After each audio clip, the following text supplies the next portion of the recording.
Ram Ram Pranam. Greetings to all my viewers. Right to vote, a fundamental right. Matadan हमारा अधिकार है. Previously in episode 1 you must have attempted to locate your voter details, and I'm sure you must have been aware by now you belong to which Lok Sabha constituency or Vidhan Sabha constituency.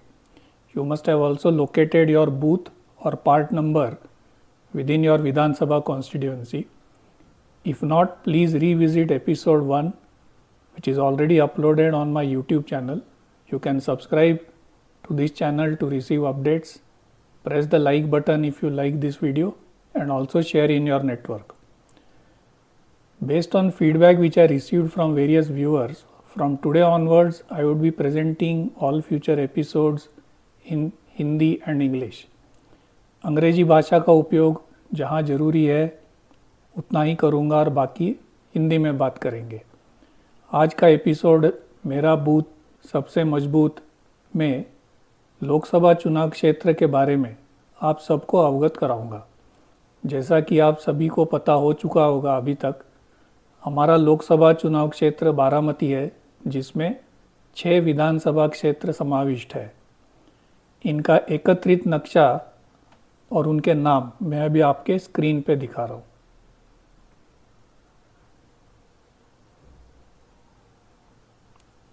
जैसा कि आप देख रहे हैं आपके screen पे, Baramati Lok Sabha constituency में 6 विधानसभा constituencies है.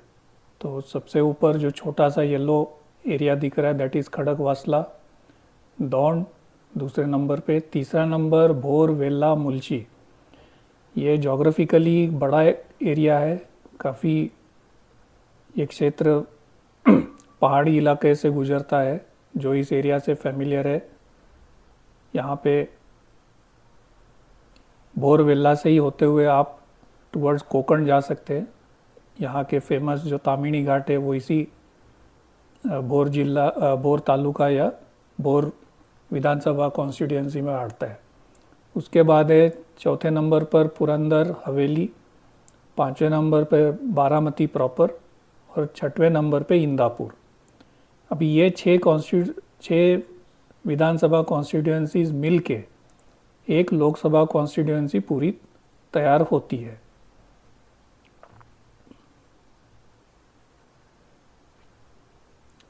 इसी लोकसभा क्षेत्र में हमारा बूथ हिंजेवाड़ी जो है वो भोर विधानसभा क्षेत्र के अंदर आता है.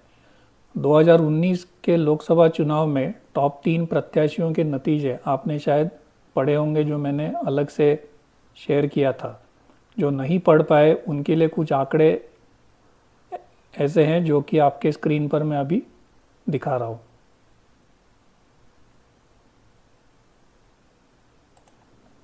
जैसा कि आप देख पा रहे हैं, प्रमुख 3 राजनीतिक पार्टियां, उनके स्कोर्स टॉप से बॉटम दिखाए गए हैं. प्रमुख राजनीतिक पार्टियां राष्ट्रवादी कांग्रेस पार्टी, भारतीय जनता पार्टी और वंचित बहुजन आघाड़ी थे. लेकिन कुल मिलाकर अगर आप गिनेंगे तो 19 लोगों ने चुनाव के अखाड़े में अपनी तकदीर आजमाने का प्रयास किया था 2019 के चुनाव में. लेकिन जीत का पगड़ा तो राष्ट्रवादी कांग्रेस पार्टी की प्रत्याशी श्रीमती सुप्रिया सुळे पर ही था, और वह लगातार बारामती लोकसभा चुनाव क्षेत्र से 2009 से लेकर 2019 तक 3 बार विजेता रह चुकी है. बारामती इनका और राष्ट्रवादी कांग्रेस पार्टी के सर्वे सर्वा श्री शरद चंद्र पवार जी का अभेद गढ़ माना जाता है.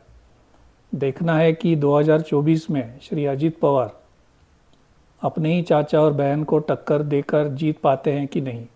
जहां तक मेरा अनुमान है, भाजपा अपना प्रत्याशी शायद नहीं उतारेगी बारामती लोकसभा चुनाव में, और एनडीए के गठबंधन का प्रत्याशी अजित पवार के आधिकारिक राष्ट्रवादी कांग्रेस पार्टी का ही होगा. दर्शक गौर करें कि सुप्रिया सुळे जी की पार्टी का नया नाम राष्ट्रवादी कांग्रेस पार्टी शरद चंद्र पवार गठ है, और वोट डालते समय या वोट डालने के दिन इस भ्रम से हमको बचना होगा. अगर आप स्क्रीन पे देख पाए तो सुप्रिया सुळे जी को टोटल 6,86,000 वोट मिले थे। सेकेंड पोजीशन पे थी भाजपा की श्रीमती कांचन राहुल कूर, जिनको मिले थे 5,30,940 वोट। परसेंटेज के बेसिस पे अगर आप देखें तो टोटल वोटर बारामती में 21,14,663 है और वोटिंग का परसेंटेज उस दिन 61.70% हुआ था। यानी कि 21,14,000 वोटर्स में से 13,04,000 वोटर ने ही वोटिंग किया था।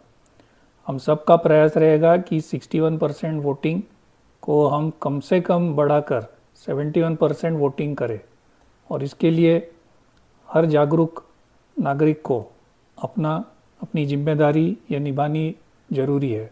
और उसी के लिए मेरा प्रयास है कि पहले अपना कॉन्स्टिट्यूएंसी समझ ले, अपने प्रत्याशी कौन है वो समझ ले, पिछले बार कौन जीते थे, पिछले बार कौन फर्स्ट रनर अप और सेकंड रनर अप थे और वो किस पॉलिटिकल पार्टी से आते थे, इसका भी हम सबको ध्यान देना जरूरी है। पिछले चुनाव में भाजपा की प्रत्याशी श्रीमती कांचन राहुल कुल ने अच्छी टक्कर दी थी, जबकि उनकी चुनाव के अखाड़े में एंट्री काफ़ी देर से हुई थी और प्रचार प्रसार करने का समय बहुत कम मिला था। अगले एपिसोड में जब मैं इसमें और विस्तार से बात करूंगा तब मैं बताऊंगा कि इन्होंने इनके नामांकन कागज आखिरी दिन के शायद 7 दिन पहले ही जमा करे थे और उसके बाद फिर प्रचार शुरू किया था। कई लोग अपने ही सोसाइटी में इंजॉयड एरिया में उनको तकरीबन 2 या 3 दिन पहले ही पता चला कि भाजपा की प्रत्याशी श्रीमती कांचन राहुल कूल है और इसका फ़ायदा सुप्रिया सुळे जी को ज़रूर मिला।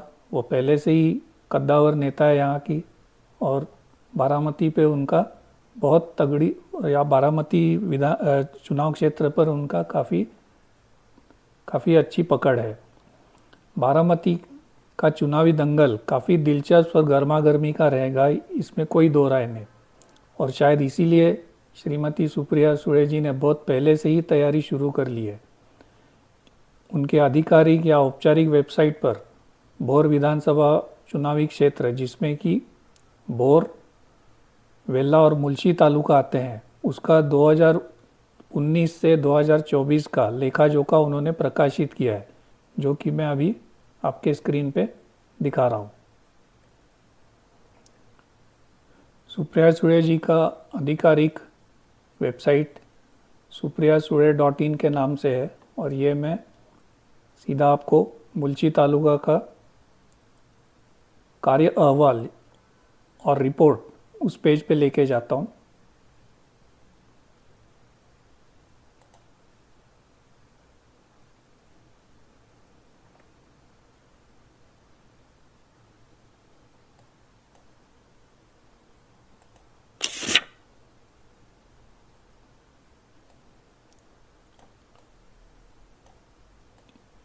इन्होंने अपनी लोकसभा में कितनी अटेंडेंस लगाई थी और एवरेज से कितना ऊपर या नीचे है उसका लेखा जोखा दिया है। इसमें कोई दो राय नहीं कि इन्होंने लोकसभा में अटेंडेंस अच्छी रखी थी। कई डिबेट्स में भी इन्होंने भाग लिया था और इनको कई अवार्ड्स भी मिले हैं, जैसे कि संसद उत्कृष्ट मानरत्न पुरस्कार, महारत्न पुरस्कार 2 बार और नारी शक्ति उत्कृष्ट संसद पटु पुरस्कार फेम इंडिया की तरफ से। सो एज अ पार्लियामेंटेरियन इन्होंने इनकी जिम्मेदारी बखूबी निभाई है और अवार्ड्स भी बहुत सारे मिले। लेकिन आप सभी जानते हो किस पार्टी को बिलोंग करती है।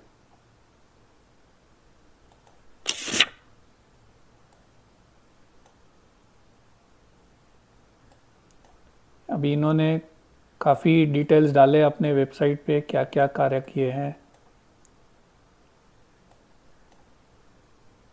चांदनी चौक फ्लाईओवर का काम, इनका कहना है कि इनके बहुत प्रयत्न से हुआ था, जबकि हम सब जानते हैं कि श्री नितिन गडकरी जी और बाकी के लोगों का ही प्रयास रहा है।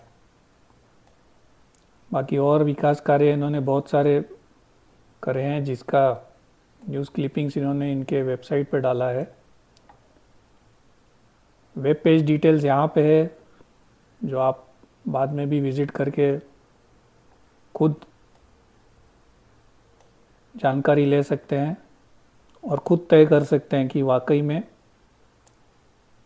इन्होंने इनके लोकसभा चुनाव क्षेत्र का विकास किया है कि नहीं किया है। यह रिपोर्ट पढ़ना इसलिए ज़रूरी है क्योंकि यह मुल्शी तहसील या तालुका से कनेक्टेड है और हम लोग हिंजेवाड़ी मुल्शी तालुका में ही आती है।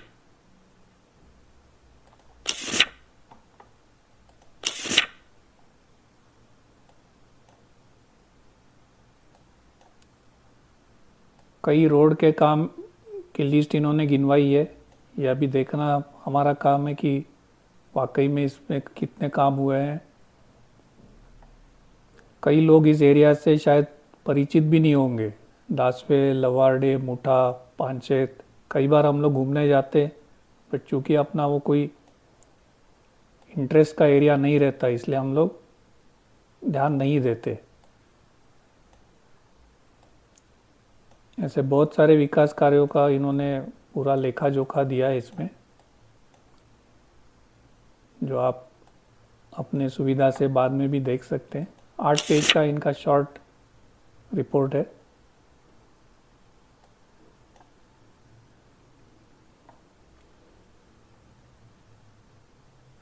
चूँकि हिंजेवाड़ी ग्राम पंचायत मुल्शी तालुका या तहसील के अंतर्गत आता है, मुल्शी तहसील का लेखा जोखा आपके स्क्रीन पर आप पहले ही देख चुके।